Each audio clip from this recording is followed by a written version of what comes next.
video, we're going to learn how to differentiate logarithmic functions. But before we do that, let's recall how y equals to ln x looks like.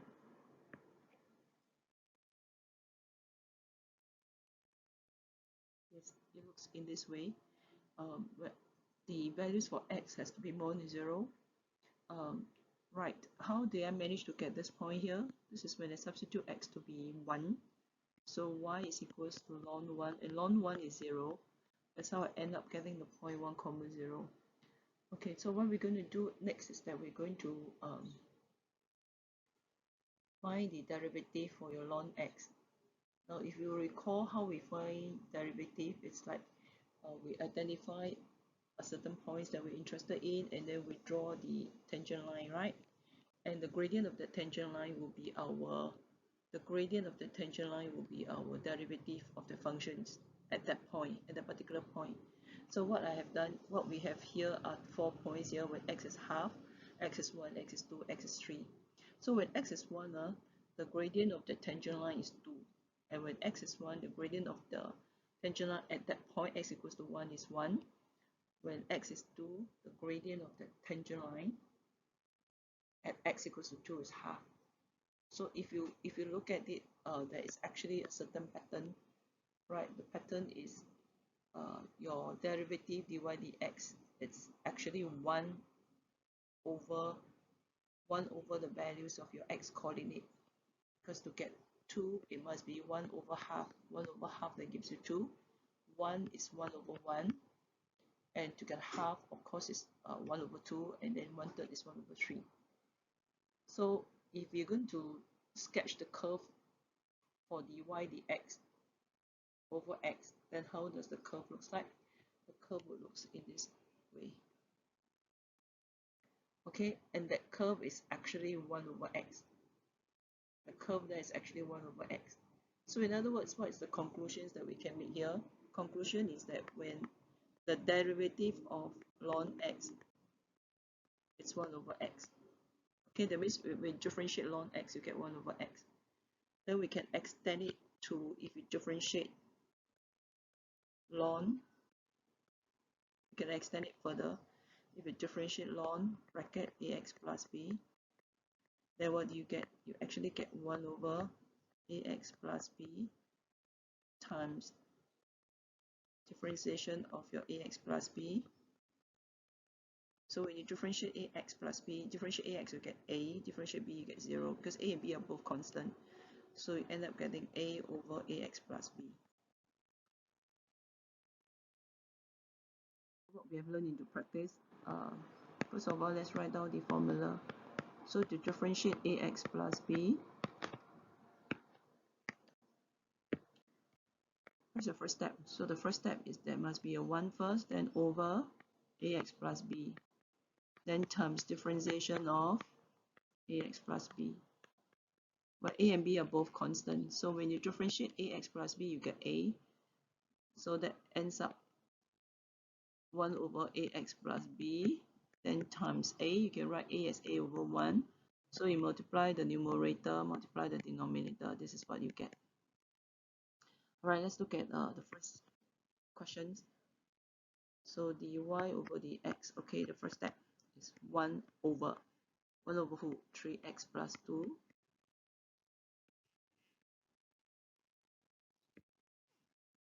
Then times differentiation of 3x plus 2.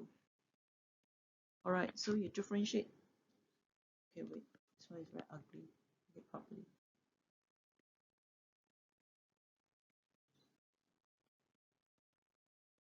Alright, so you differentiate 3x, you get 3. You differentiate 2, you get 0.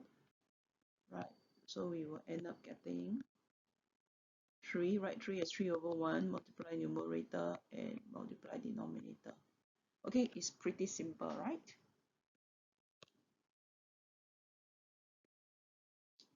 Right, let's do part C.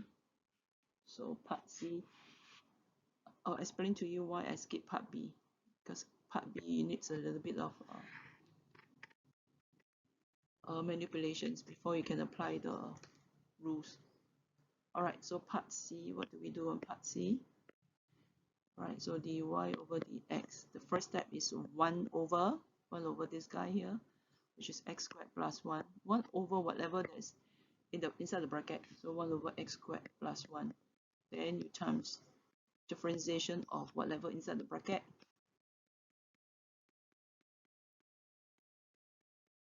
Right, so you differentiate x squared, you get 2x. Differentiate 1, you get 0. Write 2x as 2x over 1. You multiply numerator, multiply denominator. Alright, so why is it that part B, we can't actually apply the rules directly? Okay, because if you were to compare what you have here,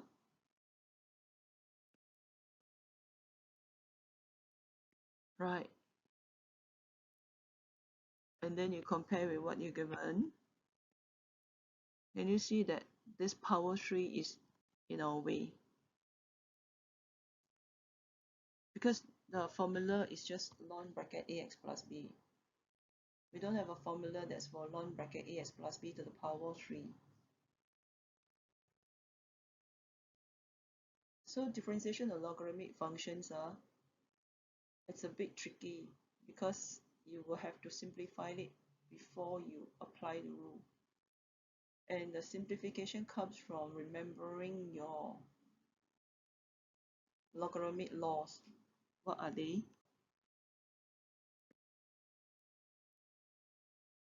Ln A plus ln B gives you ln AB. So can you see that mathematics is actually a progressive subject? Okay, you can't just say that I only want to learn this portion and then forget about other portions. They're all interrelated, interconnected. So ln A minus ln B equals to ln bracket A over B. And you have ln A to power of n. This one is equals to n, then ln A. Okay, so these three very powerful logarithmic law. So which one are we going to use? We're going to use the third one. Okay, use the third one. So I need to simplify it first. You have y equals to, okay, so I'm going to simplify it as 3 ln bracket 7 minus 2x. Okay, and then after that I'm going to find my derivative. Right, 3 is a constant, so I can actually leave constant alone. Then I'm just going to differentiate this. So this one will be the same format as what you're given in the formula. Okay, same format as star. So the first step will be 1 over whatever inside the bracket, which is 7 minus 2x. Then times, you differentiate whatever that's inside the brackets.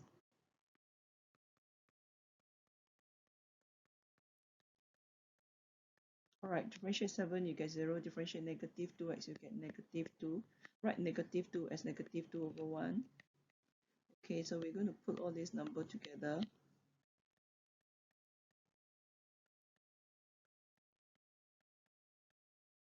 Right, so 3 over 1 times negative 2 will give you negative 6. So you just multiply the numerator, multiply the denominator. So it will be negative 3 times negative 2 times 1, so negative 6. You can put negative in the middle rather than at the numerator. And 1 times 1 times 7 minus 2x will be 7 minus 2x. Okay, so this is how you do these questions. I'm going to show you two different ways of solving these questions. First of all, let's write down the rule first. The rule to differentiate a logarithmic function.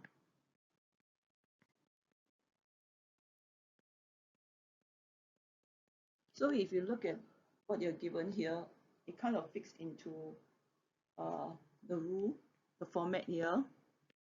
So we can actually apply the rule directly. We don't really need to do any, like manipulate the expressions to make it fix into the rule. So your dy over dx will be 1 over whatever that's inside the bracket. That's this one here. then multiply by differentiation of the bracket. Okay, so this is pretty easy. 1 divided by 1 plus 1. Basically, this one you just flip it. You will get 1 minus x over 1 plus x.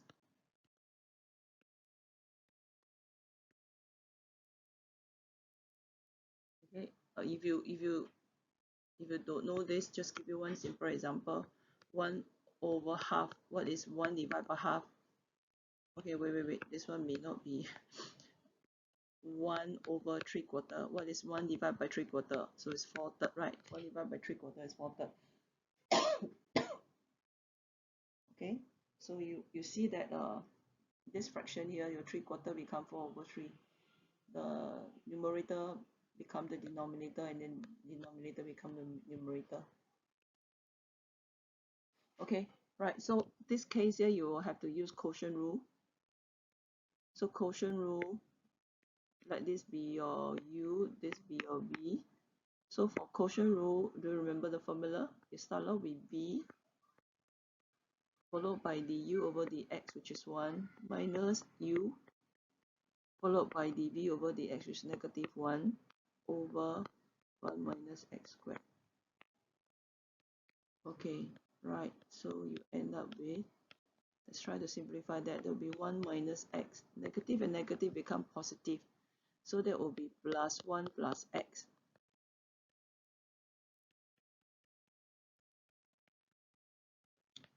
Right. So we can simplify further. This and this can go off. So what is left at the denominator with 1 plus x followed by 1 minus x? What is left at the numerator will be 2. Okay, so this is just directly applying the formula, the rule. However, there's a second method, and I think the second method is easier. The second method is much easier. That is, we break this guy up. We break this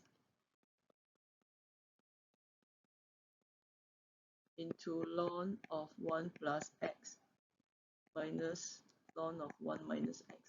How is it possible? It's possible because if you were to recall, we have learned this law in your the logarithmic laws. One of them is this. Okay, so if you were to apply the logarithmic law, you will see that what you get is something that is simpler and manageable. So we can just differentiate it term by term times differentiation of 1 plus x. So differentiate 1, you get 0. Differentiate x, you get 1. Likewise also, differentiate 1 over 1 minus x, then times negative 1 over 1. That will give you this. The negative and the negative become positive, and you can combine them.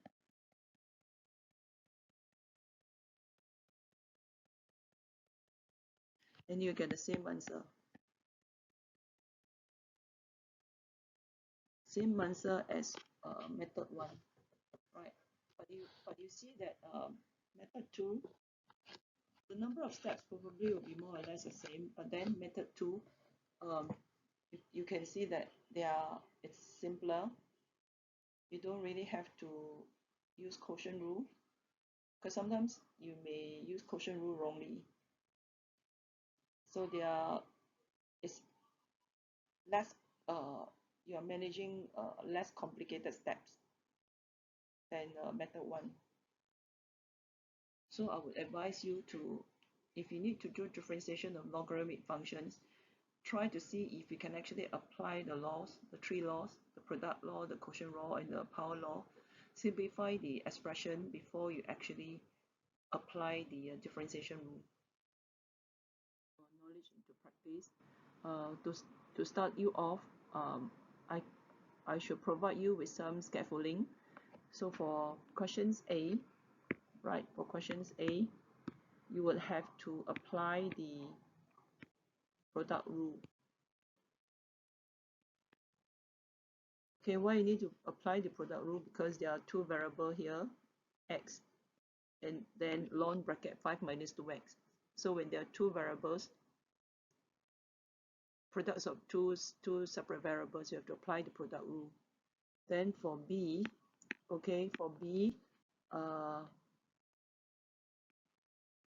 recall that when you differentiate sine x, get cos x.